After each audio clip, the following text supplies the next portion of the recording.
Dan hukum Allah ada dua model ya, hukum Allah. Nah, bisa kita klasifikasikan menjadi dua. Yang pertama adalah al-hukmul kauni, yaitu hukum kauni, hukum alam maksudnya.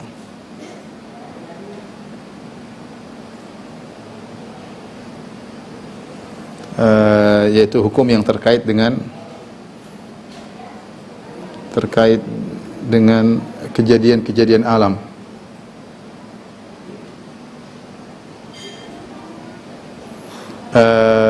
Yaitu kita harus meyakini bahwasanya semua kejadian di bawah hukum Allah. Semua kejadian Allah yang atur ya. Tidak ada yang keluar dari kehendak Allah. Di bawah kehendak Allah.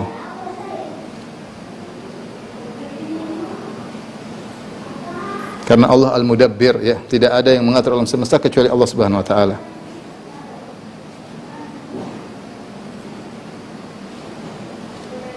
Menjalankan roda alam semesta atau mengatur alam semesta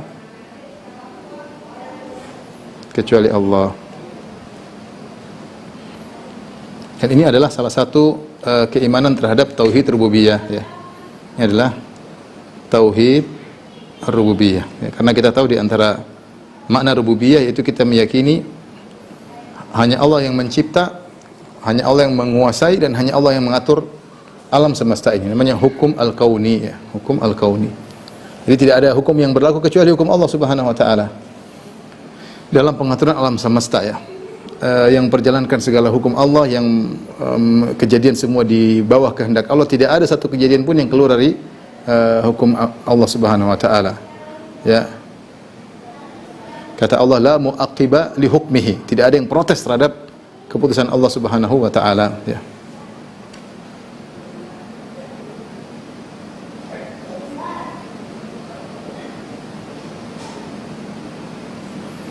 Taib, yang kedua adalah al-hukmu syar'i. Hukum syar'i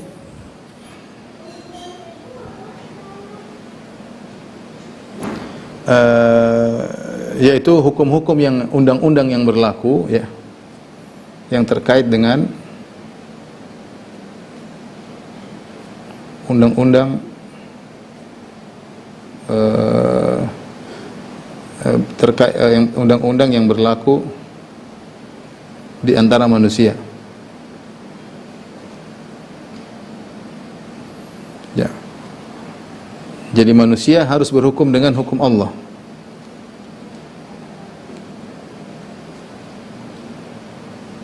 Dengan hukum-hukum undang-undang Allah. Karena dialah Allah Subhanahu wa taala yang mencipta alam semesta, yang mengetahui segala secara kompleks, tidak ada satupun kecuali Allah yang lebih tahu. Wa ma tasqutu min waraqatin illa ya'lamuha, tidak ada satu daun pun yang jatuh kecuali Allah tahu. Allah mengatakan ala ya'lamu man khalaq, bukankah yang menciptakan tahu tentang apa yang diciptakan? Allah menciptakan bumi, menciptakan manusia. Allah tahu apa yang terbaik bagi hamba-hambanya. Allah turunkan undang-undang. Ya, kalau kita versi Islam yaitu dengan Al-Qur'an dan sunnah. Ya, maka wajib bagi kita untuk menjalankan hukum-hukum Allah terkait dengan keluarga, terkait dengan masalah ibadah, terkait dengan hukum kenegaraan, semuanya harus mengikuti undang-undang yang diturunkan oleh Allah Subhanahu wa taala, karena dialah Tuhan yang menciptakan kita, yang lebih tahu tentang apa yang terbaik bagi kita ya. Nah, di sini dua sisi. Dari sisi hanya Allah yang berhak membuat undang-undang,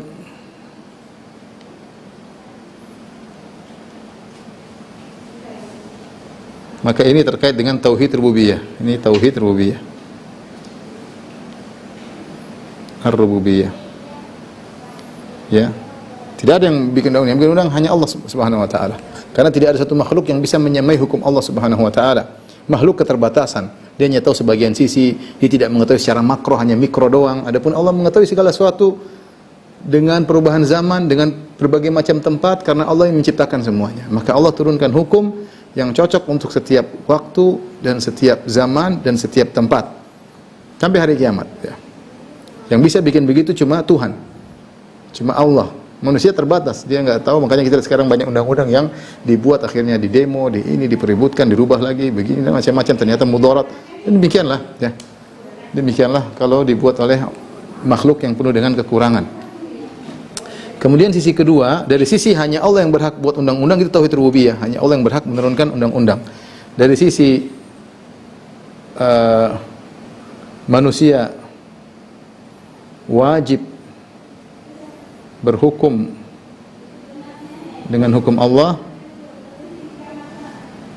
maka ini terkait dengan tauhid al-uluhiyah. Karena ibadah, ya. Al-uluhiyah, al-tauhid al-ibadah, uluhiyah. Artinya kita berhukum dengan hukum Allah adalah ibadah. Ya. Kalau kita berhukum dengan hukum selain Allah, maka kita menyekutukan Allah, ya.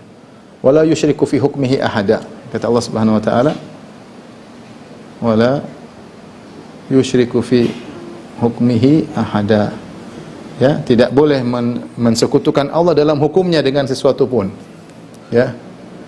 Ya, tidak ada boleh yang menyamakan hukum Allah dengan hukum sesuatu pun.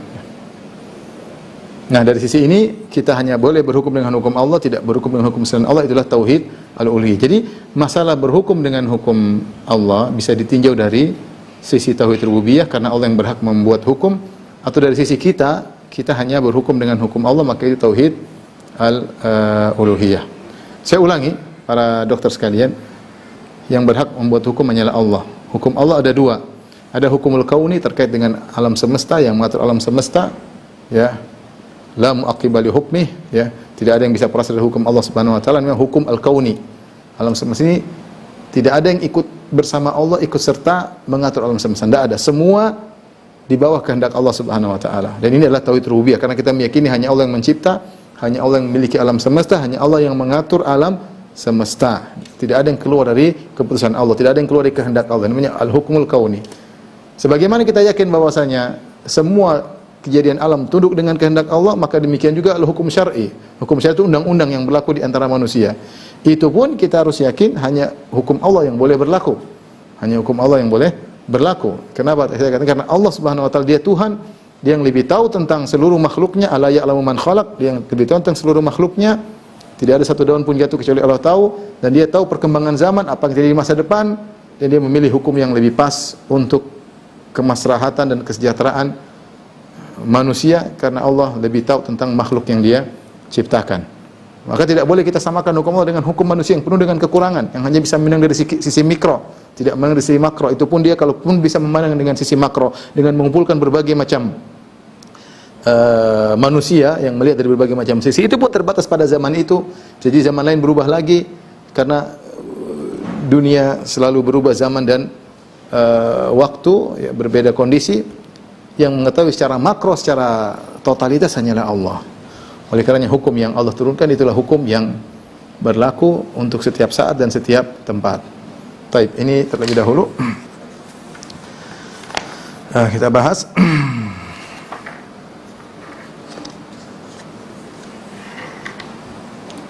Baik.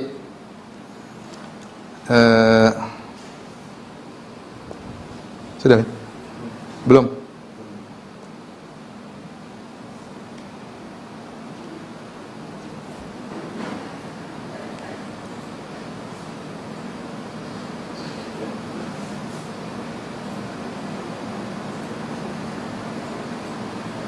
Sudah. Baik. Yang kedua, kita lanjutkan terkait hukum ranah undang-undang atau hukum syar'i.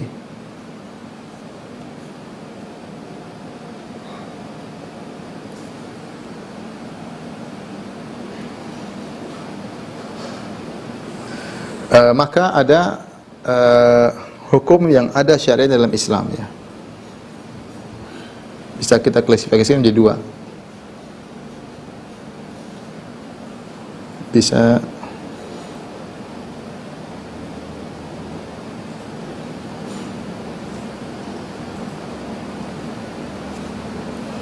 Pertama, hukum-hukum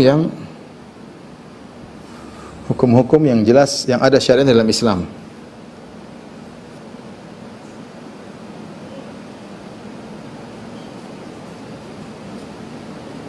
Secara tegas ya. Dan ini banyak. Contoh apa? Contoh misalnya hukum waris. Contoh misalnya hukum hudud.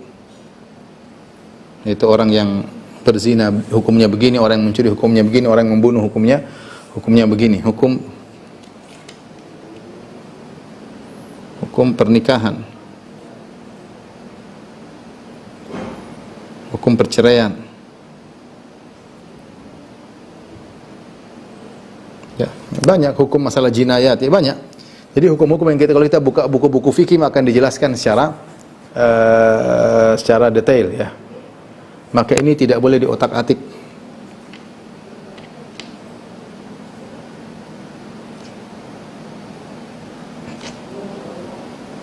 Karena berarti mengotak-atik hukum Allah. Karena berarti mengotak-atik hukum Allah.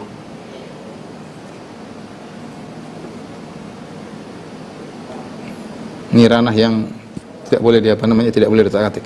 Yang kedua, sebagaimana diisyaratkan oleh Al-Alusi dalam tafsirnya, yang kedua adalah hukum yang tidak ada syaratnya secara tegas.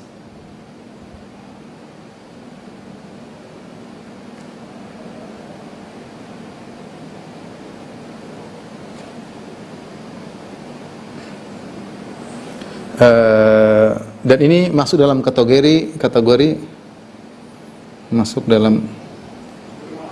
kategori al-maslah al-mursalah. Al-maslah mursalah itu adalah suatu kemaslahatan yang artinya dilepas. Kemaslahatan dilepas artinya kemaslahatan yang tidak ditetapkan oleh syariat dan tidak juga ditolak oleh syariat. Itu namanya maslahah mursalah.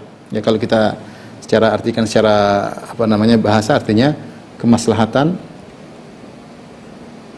yang mursalah, maksudnya yang terlepas oleh syariat, itu tidak ditetapkan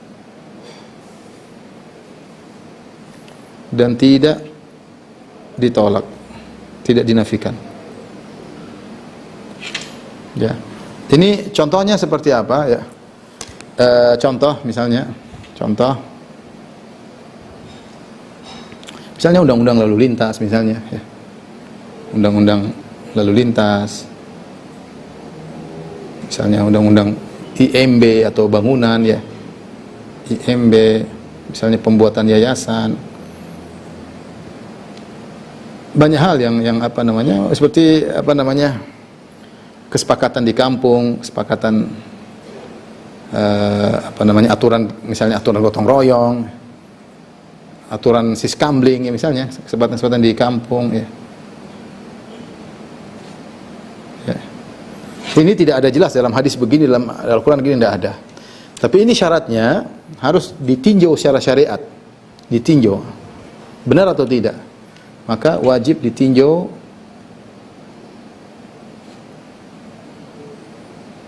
secara syariat, karena tidak tegas ya. Jika tidak melanggar syariat,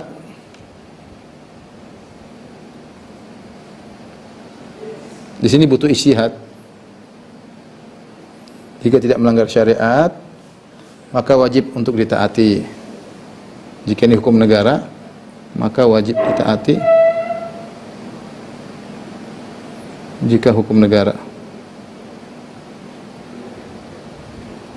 Allah berfirman, ya ayyuhalladzina amanu atiiullah wa atiir rasul wa ulil amri minkum. Wahai orang beriman, taatlah kepada Allah, taatlah kepada Rasulullah, dan taat kepada ulil amri, taatlah kepada penguasa di antara kalian. Artinya justru pada hukum-hukum yang tidak datang secara nas dalam Al-Quran maupun Sunnah, yang itu ada maslahatnya dan tidak melanggar syariat. Ya, contoh seperti kita di sini misalnya, hukum seorang nikah mestinya harus ada buku nikah misalnya. Ini demi kemaslahatan. Misalnya harus ada surat izin naik kendaraan, ya. Ada kemaslahatan. Kalau enggak, semua orang bebas dan itu berbahaya. Ada aturan lalu lintas. Ini semua tidak ada dalam Al-Quran dan Sunnah, tapi datang dalam Al-Quran secara global. Secara global yaitu bahwasanya kita mewujudkan kemaslahatan. Maka jika ada aturan undang-undang yang kita lihat ada maslahatnya, tidak melanggar syariat, maka wajib untuk kita taati. Justru ketika Allah mengatakan wa ulil amri minkum, taatlah kepada penguasa di antara kalian, justru pada hukum-hukum yang tidak ada Al-Quran dan Sunnah secara tegas. Adapun kalau pemerintah suruh sholat, ya nggak usah pakai pemerintah pun, Allah sudah suruh kita sholat. Pemerintah suruh puasa, nggak perlu pemerintah pun, kita sudah wajib puasa. Justru kita lebih fokuskan untuk taat kepada pemerintah pada hal-hal yang tidak bertentangan dengan Al-Quran dan Sunnah, dan dia ada maslahatnya. Jadi hukum-hukum seperti ini yang disebut maslahat mursalah wajib ditinjau secara syariat. Jika tidak melanggar, maka wajib ditaati. Jika melanggar syariat,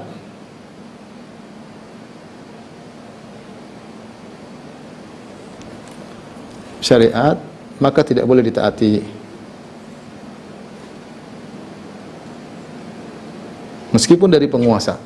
Kata Nabi SAW, la ta'ata li makhlukin, la ta'ata li makhlukin fi maksiatil khaliq.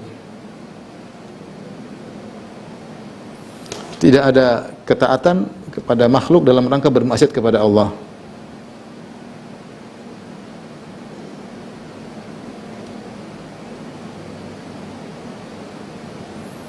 Dalam rangka bermaksiat kepada Allah.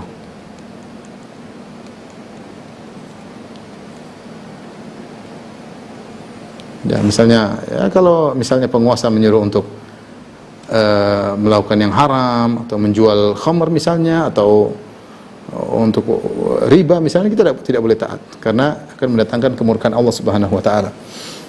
Ini terkait dengan ranah hukum syar'i, bisa kita klasifikasikan seperti ini, ya.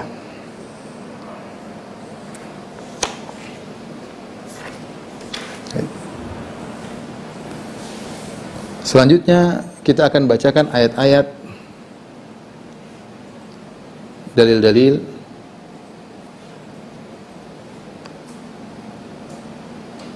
yang mewajibkan berhukum dengan undang-undang Allah. Ya, bukan undang-undang manusia.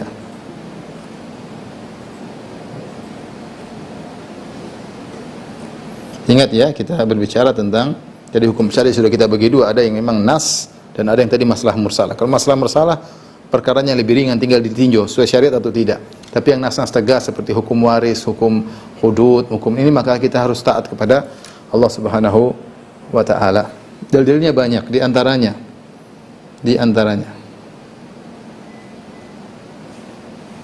misalnya firman Allah Subhanahu wa taala, wa anzala ma'ahumul kitaba bil haqq liyahkuma bainan nas. Ya, dan Allah menurunkan bersama para nabi kitab-kitab dengan kebenaran untuk berhukum di antara manusia. Ya. Demikian juga firman Allah, inna anzalna ilaikal kitaba bil haqq litahkuma bainan nas. Ya, Allah berfirman, inna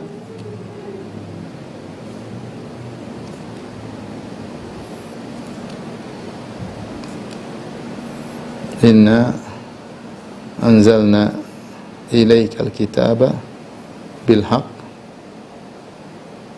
litahkuma bainan nas.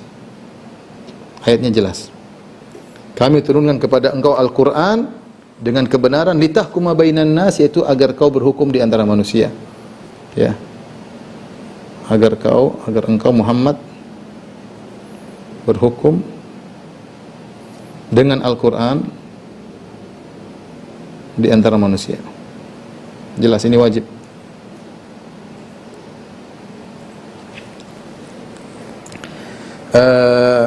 Tadi juga sudah kita sebutkan, Allah berfirman, inil hukmu illa lillah. Ya. Ya. Inil hukmu illa lillah. Tidak ada hukum kecuali milik Allah. Tidak ada undang-undang kecuali undang-undang Allah.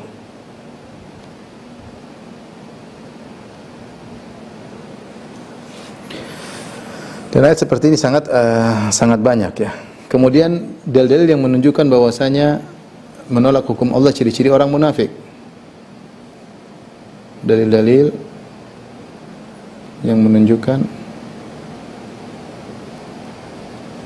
bahwa gerah berhukum dengan hukum Allah itu enggak, malas gerah berhukum dengan hukum Allah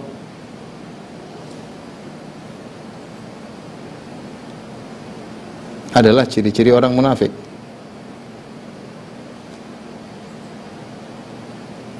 Di antaranya seperti dalam firman Allah Subhanahu wa taala surat An-Nur ayat 47 sampai 51 ya. An-Nur surat 24 ayat 47 sampai 51. Saya bacakan firman-Nya. Wa yaquluna amanna billahi wa birrasuli wa ata'na thumma yatawalla fariqum minhum ba'di dzalik wa ma ulaika bil mu'minin. Mereka orang munafik ini berkata, kami beriman kepada Allah, beriman kepada Rasul dan kami taat. Ternyata sebagian mereka berpaling setelah itu. Wa ma ulaika bil mu'minin, mereka bukan orang beriman. Wa idza du'u ila Allahi wa rasulihi liyahkum bainahum idza fariqum minhum mu'ridun. Kalau disuruh untuk berhukum kepada Allah dan Rasulnya, ya, idza fariqum minhum, ada sebagian mereka berpaling, enggak mau. Ayo ikut Al-Qur'an Sunnah, enggak mau. Wa iyyakul lahumul haqqu ya'tu ilaihi mudhinin, tapi kalau kebetulan Al-Qur'an dan Sunnah sesuai dengan keinginan mereka, semangat ya. Seperti hukum waris. Kalau Al-Quran Sunnah laki-laki dua bagian, semangat. Tapi ketika misalnya perempuan Al-Quran dan Sunnah laki-laki dua bagian dalam sebagian hal, tidak semua kondisi, perempuan satu bagian, saya enggak mau. Saya enggak mau hukum Allah, karena dia tahu bagiannya sedikit, dia enggak mau. Atau sebagian wanita enggak, saya enggak mau hukum Allah. Kalau hukum Allah, istri cuma dapat seperempat, kalau enggak punya anak, kalau punya seperdelapan, enggak mau. Saya mau ambil setengah harta suamiku, misalnya. Dia tahu itu bukan hukum Allah, tapi dia enggak mau. Ini ciri-ciri orang munafik. Wa iyyakulumul haqqu ya'tu ilaihi mu'ridin afi qulubihim maradun amir tabu. Apakah dalam hati mereka ada penyakit? Amir tabu, atau mereka adalah orang yang ragu? Am yakhafuna ay yahifallahu alaihim wa rasul. Apa mereka khawatir Allah berbuat zalim kepada mereka dengan hukum Allah? Apakah mereka khawatir Rasulullah SAW berbuat zalim kepada mereka dengan hukum Allah? Bal ulaika humuz zalimun, justru mereka orang-orang yang berbuat zalim.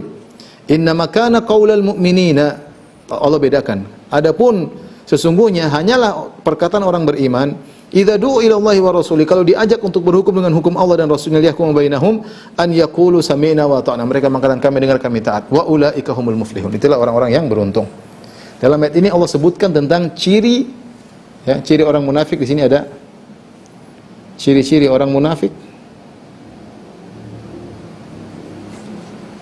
Kalau diajak berhukum tidak mau. Sama ciri-ciri orang beriman. Semangat kalau diajak berhukum dengan hukum Allah. Ya, gimana hukum Allah? Kita tinggal nurut. Nah, ini. Sama demikian juga dalam surat An-Nisa ayat 60 sampai 62. An-Nisa surat keempat ayat 60 sampai 62. Saya bacakan firman-Nya, firman Allah Subhanahu wa taala. Ya ayyuhalladzina amanu atiiullaha wa atiir rasul wa ulil amri minkum. Wahai orang beriman, taatlah kepada Allah, taatlah kepada Rasulullah, dan taatlah kepada penguasa di antara kalian. Fa in tanaza'tum fi syai'in farudduhu ila Allahi war rasul. Kalau kalian berselisih tentang suatu perkara umum, kalian berselisih tentang suatu perkara apapun, kembalikan kepada Allah dan Rasulnya.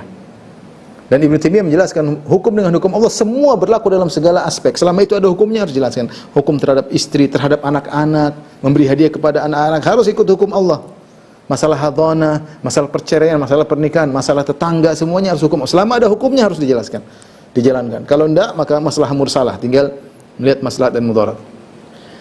In kuntum tu'minu billahi wal yawmil akhir. Jika kalian berselisih tentang satu perkara, kembalikanlah kepada Allah dan Rasulnya. Jika kalian beriman kepada Allah dan hari akhirat, dzalika khairun ahsanu ta'wila. Ini lebih baik dan lebih bagus kesudahannya.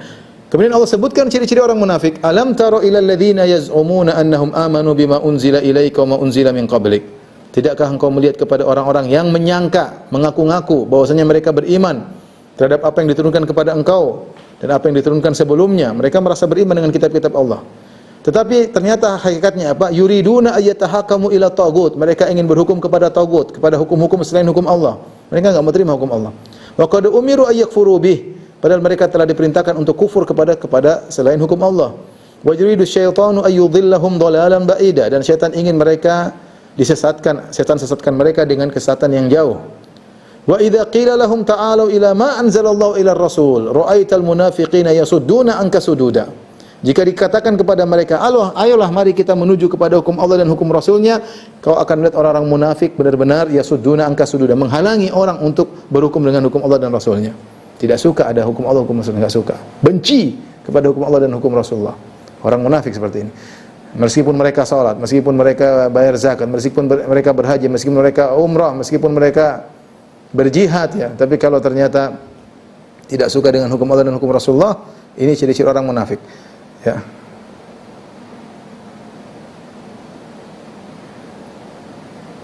Jadi berhukum dengan hukum Allah, hukumnya adalah wajib ya, bukan hanya sekedar boleh, pilihan, alternatif, bukan alternatif. Hukum dengan hukum Allah adalah perkara yang wajib. Dan sudah kita jelaskan, ini adalah konsekuensi dari tauhid uluhiyah.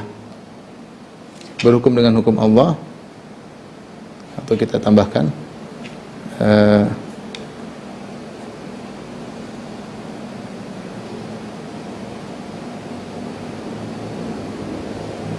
hukum Allah, konsekuensi tauhid uluhiyah. Kemudian di antaranya Allah mensifati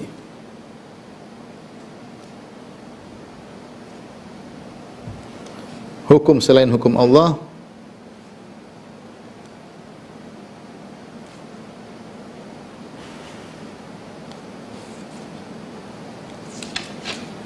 dengan hukum tagut yang harus dijauhi.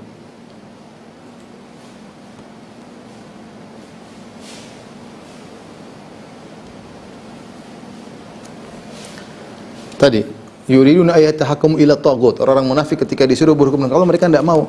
Mereka mau berhukum dengan tagut, yaitu dengan hukum-hukum selain Allah yang bertentangan dengan syariat. Mereka lebih senang, lebih happy kalau ikut hukum selain hukum Allah. Mereka orang Islam tapi maunya hukum dengan hukum selain hukum Islam. Kemudian di antaranya Allah mensifati dengan orang-orang, mensifati orang-orang yang berhukum dengan hukum Allah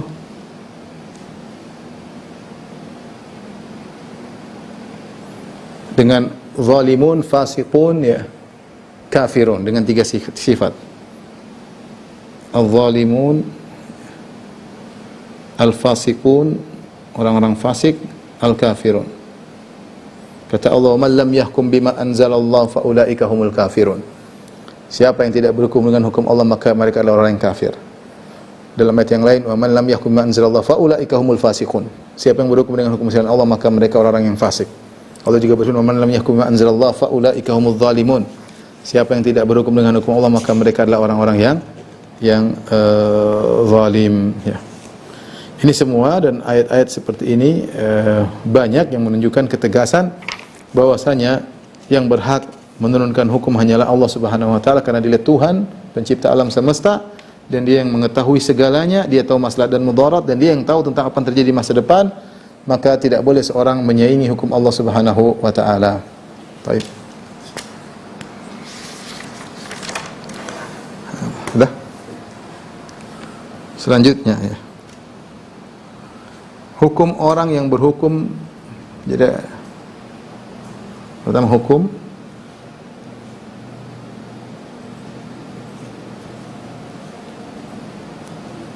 orang yang berhukum dengan selain Allah, dengan selain hukum Allah, dari sisi pembuat undang-undang.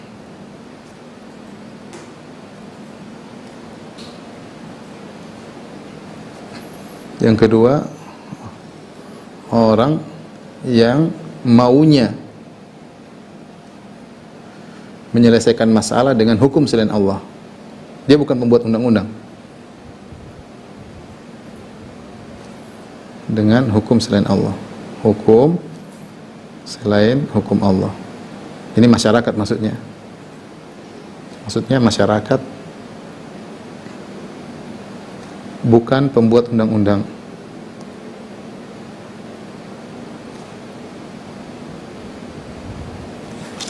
Dua hukum yang akan kita bahas pada masalah ini. Karena ada yang kafir, ada yang tidak kafir ya. Yang jelas wajib bagi kita berhukum dengan hukum syariat Allah, wajib bagi kita untuk ingin hukum Allah tegak di bumi Allah ya. Itu semua cita-cita kita dan harapan kita. Bagaimana hukum dengan hukum yang pembuat undang-undang ya. Kaidah yang pertama yang harus kita ingatkan bahwasanya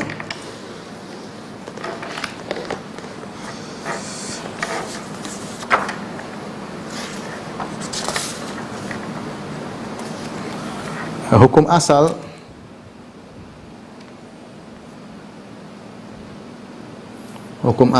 orang yang berhukum dengan hukum Allah itu yang membuat undang-undang, orang yang membuat undang-undang atau gampangnya orang yang berhukum dengan selain hukum Allah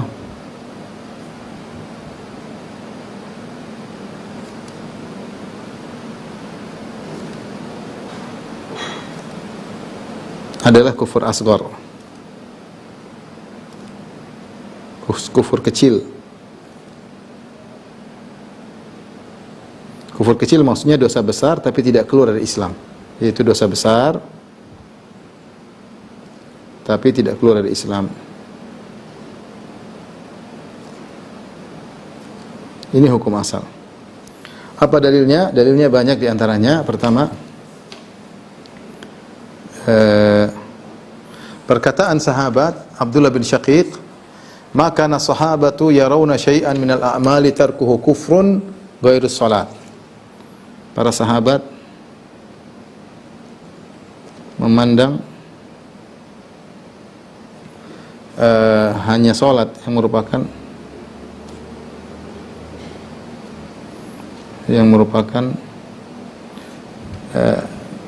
yaitu memandang amalan yang ditinggalkan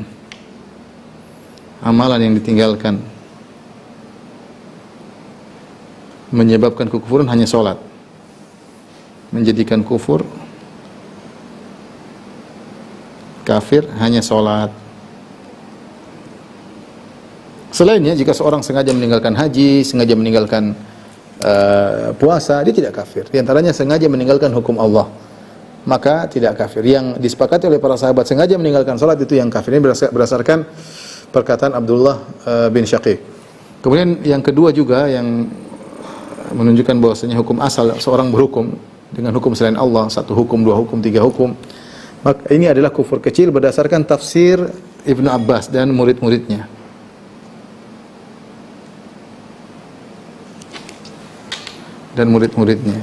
Ketika menafsirkan wa man lam yahkum bima anzalallahu fa ulaika humul kafirun ya. Wa man lam yahkum bima anzalallahu faulaika humul kafirun. Kata Ibnu Abbas, mereka yang tidak menjalankan hukum Allah adalah orang-orang kafir. Maksudnya kata mereka, kata Ibnu Abbas, kufrun duna kufrin. Kufrun duna kufrin ya. Kekufuran kecil. Kufur tapi bukan kufur yang besar. Itu kufur di bawah kufur yang besar. Ibnu Abbas mengatakan, laisa al-kufru alladhi tadhhabuna ilaih. Innama huwa kufrun wa kufrin. Kekufuran dimaksud dalam ayat ini bukan sebagaimana yang kalian persangkakan, tapi dia kufur kecil. Dia kufur kecil, dan kita tahu dalam syariat terkadang Rasulullah menyebutkan kekufuran tapi maksudnya kufur kecil. Kemudian juga di antara yang menguatkan akan hal ini, yang membawa ayat ini kepada kekufuran secara mutlak,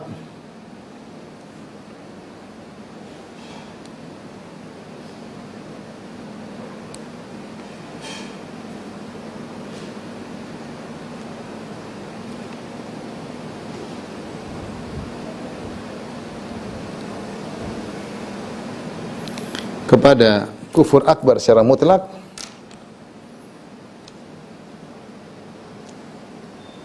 adalah Khawarij.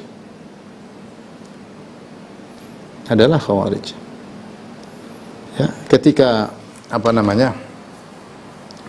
uh, kubu Ali bin Abi Thalib ya mengirim wakil yaitu Abu Musa al-Asy'ari, dan kubu Muawiyah mengirim wakil Amr bin As radhiyallahu ta'ala anhuma untuk berunding supaya mereka berdamai, maka Khawarij mengkafirkan kedua al-hakaman, dua orang ini perwakilan dikafirkan, dan mengkafirkan semua orang setuju dengan keputusan dua mereka berdua. Kata mereka ini hukum manusia, la hukma illa lillah, tidak ada hukum kecuali hukum Allah. Mereka kafirkan.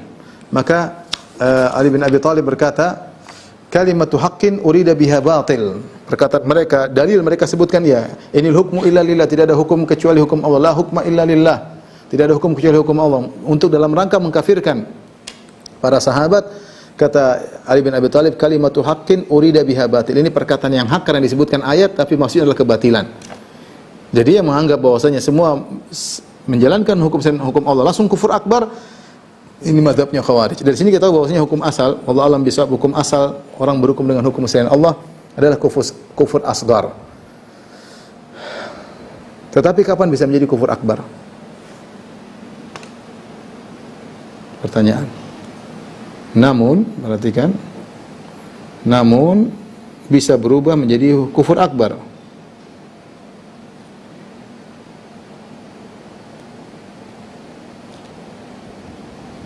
dalam bentuk-bentuk berikut. Dalam bentuk-bentuk berikut ya. Di antaranya orang berhukum dengan hukum selain Allah bisa menjadi hukum akbar, bisa jadi kufur akbar. Di antaranya pertama al-istibdal. Dia merubah semua hukum Allah jadi hukum selain Allah. Merubah seluruh syariat dengan undang-undang manusia.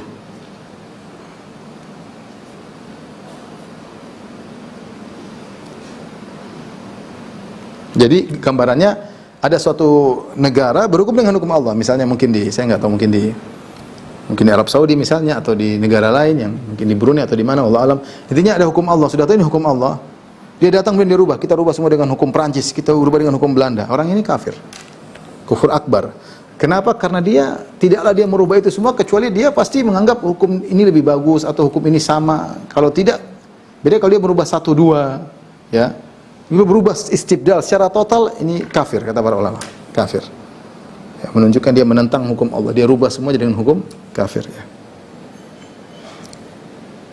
Ini yang pertama. Yang kedua, dia meyakini hukum Allah hanyalah alternatif. Syariat itu hanyalah alternatif. Namun dan tetap boleh bikin hukum sendiri selama maslahat.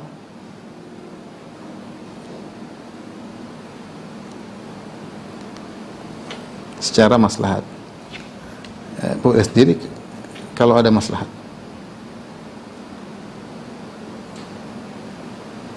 Ini juga kafir. Ini juga kafir ya. Dia mengatakan hukum Allah ya kita alternatif. Ya boleh gini, boleh semuanya baik. Ini. Sama di antara yang menyebabkan kafir adalah menganggap hukum manusia sama dengan hukum Allah. Hukum buatan sama dengan hukum Allah. Ini juga kafir. Berarti menyamakan hukum Allah sama dengan hukum manusia. Dan ini perendahan Allah ketika disamakan hukumnya dengan hukum manusia ya.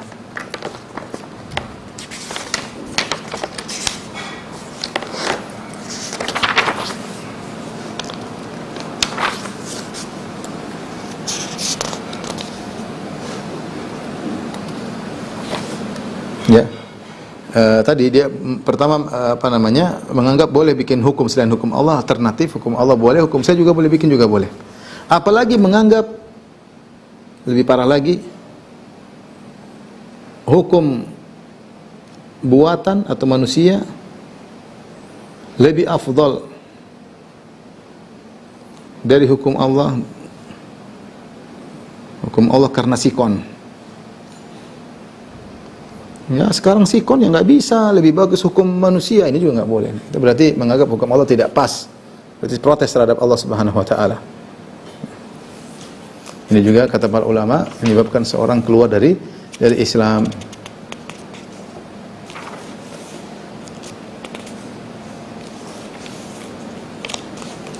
Ya, seperti menganggap hukum Allah tidak sempurna, masih kurang, lebih bagus yang kita bikin, kita sudah rapatkan, ya. Lebih bagus hukum kita, ya.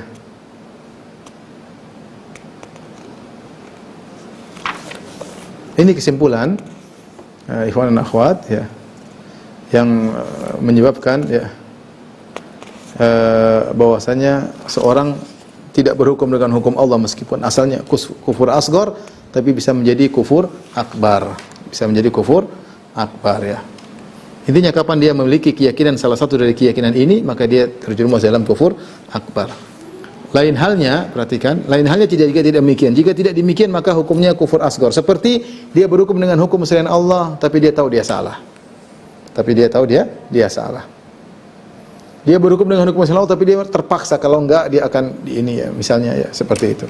Ini namanya dia tidak sampai pada kufur akbar. Namun ada kondisi, sebagian ulama mengatakan ijtihad, ketika dia berada di suatu negara dan dia tidak bisa mencetuskan hukum Allah dan dia tahu ini adalah kesalahan, namun dia berusaha mendekatkan hukum buatan dengan hukum Allah, ya, mudah-mudahan dia dapat pahala. Dia berusaha, kalau enggak lebih kacau. Dia lihat orang semua bikin hukum ngaco-ngaco, dia berusaha, tidak bisa jebol, dia tidak bisa gol kepada hukum Allah, tapi dia membuat hukum yang mendekati.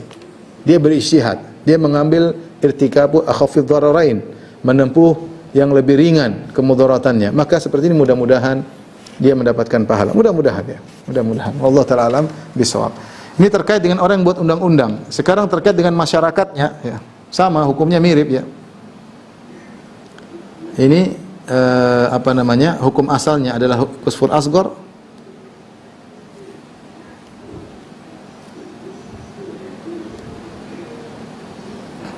Tapi bisa jadi kufur akbar. Ya. Misalnya dia merasa bahwasanya hukum manusia lebih afdal daripada hukum Allah. Dia lebih memilih hukum. Intinya sama seperti yang pembuat undang-undang, ya. Tapi juga timbul pertanyaan, Ustaz, bagaimana seorang di suatu negara di situ hukumnya bukan hukum Allah? Apa yang dia lakukan? Kalau dia bisa berhukum Allah, maka berhukum dengan hukum Allah. Tapi kalau tidak bisa, demi menempuh kemudaratan yang ringan, dia terpaksa mengikuti hukum selain hukum Allah. Maka darurat dia lakukan, tapi jika dia mendapatkan yang lebih banyak dari haknya, dia harus kembalikan, jangan diambil. Contoh misalnya taruhlah kejadian dia cerai misalnya, atau suaminya meninggal misalnya. Suaminya meninggal, dia cuma dua pilihan, dia mendapat harta setengah. Jika tidak, dia tidak mendapatkan apa-apa. Padahal dia punya hak misalnya seperempat dari harta warisan. Tapi undang-undang negara tersebut mengatakan kamu dapat setengah atau tidak ambil sama sekali. Maka ketika dalam hal tersebut dia tidak ada undang-undang lain, maka terpaksa dia ambil undang tadi. Namun ketika dikasih setengah, dia ambil seperempat, sisanya dia kembalikan kepada ahli waris yang lain. Tidak boleh dia ambil. Jangan dibilang karena terpaksa saya ikut undang-undang negara, maka saya ambil setengah. Lah kamu tahu bahwasanya hukum Allah hanya seperempat. Maka seperempatnya kamu harus kembalikan kepada ahli waris yang lain. Ya, seperti itu maksudnya, ya. Seperti itu maksudnya, ya. Taib, ikhwan dan akhwat yang dirahmati Allah Subhanahu wa taala, jikapun kita mendapati ada orang yang seperti ini, jika kita mendapati penguasa yang seperti ini, tidak serta-merta dia menjadi kafir tentunya.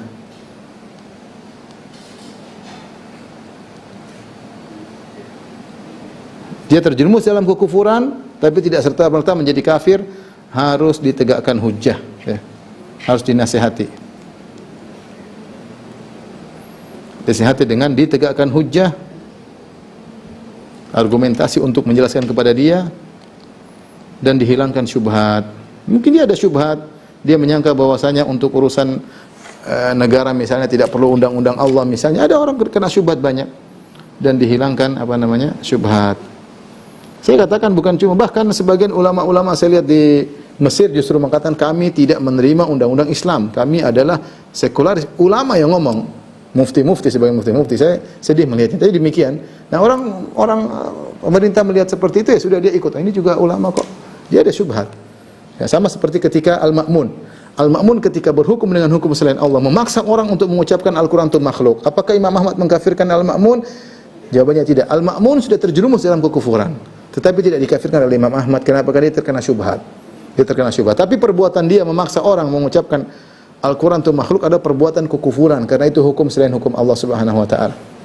Tapi ini mungkin yang bisa saya sampaikan pada kesempatan kali ini. Jadi saya ulangi, hukum asal berhukum dengan selain hukum Allah adalah kufur kecil berdasarkan dalil yang sudah saya sebutkan, tetapi dia bisa berubah menjadi kufur akbar jika seorang merubah hukum syariat Islam diganti dengan undang-undang baru, undang-undang Perancis, undang Belanda, maka ini keluar dari Islam. Atau dia berhukum, dia mengatakan tidak wajib kok berhukum Islam, ini cuma alternatif, boleh hukum Islam, boleh hukum ini. Ini juga tidak boleh, ini keyakinan yang keliru.